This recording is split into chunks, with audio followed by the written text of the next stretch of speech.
Sir पिछले 30-35 सालों से हुआ खड़ा किया जा रहा है। 1990 में जब राम मंदिर आंदोलन हुआ, कहा गया बीजेपी आएगी उत्तर प्रदेश में खा जाएगी। सर बीजेपी आने के बाद उत्तर प्रदेश में जानते क्या हुआ?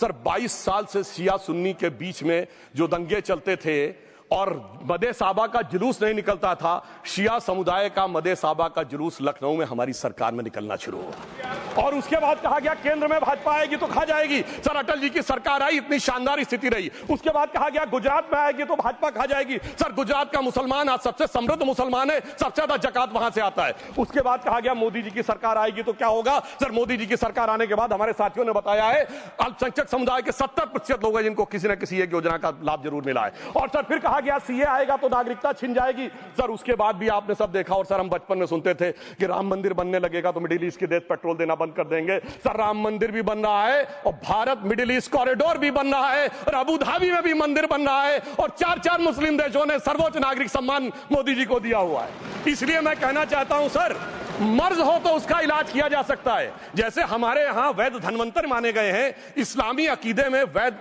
हकीम लुकमान माने गए, तो कहा गया है उनके लिए कि इसमें क्या रखा है, देखे है जो तू आन के पास, बददुमा वहम की दारू नहीं लुकमान के पास। यानी मर्ज का इलाज है पर वहम का इलाज तो हकीम लुकमान भी नहीं कर सकते जो आपने पाल कर रखा है। मैं कहना चाहता हूं हम किन मुसलमानों की बात करते हैं? आप गंगा जमुनी तहजीब की बात करते हैं। सर दारा शिकोह औरंगजेब का बड़ा भाई था, उसने उपनिषदों का अध्ययन किया, संस्कृत में अनुवाद कराया और नाम रखा सिर्रा अकबर, यानी वर्ड्स ऑफ गॉड। मैंने किसी को दारा शिकोह की जयंती मनाते हुए नहीं देखा।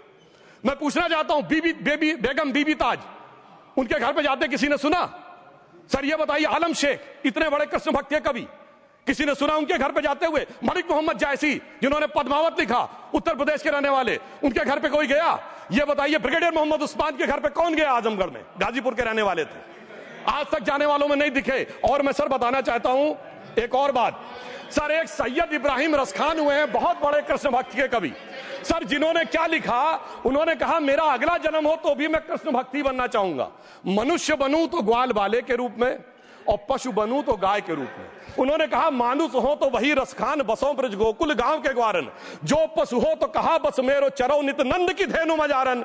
सर उन्होंने कहा गायों के बीच में नंद बाबा की गायों में जन्म लेना चाहूंगा। मगर सर आज एक ऐसे नेता आए हैं इस देश में जिनको गायों से बदबू आने लगी है, तो उनके लिए मुझे मेरे मन में भाव आता है सर कि श्री रामचंद्र कह गए सिया से, ऐसा कलयुग आएगा गोपालक श्री यदुवर कुल में एक ऐसा नेता आएगा जिसे बकरे कटने में खुशबू मिलेगी, गौ माता में बदबू पाएगा। रामचंद्र कह गए सिया से कैसा कलयुग आएगा।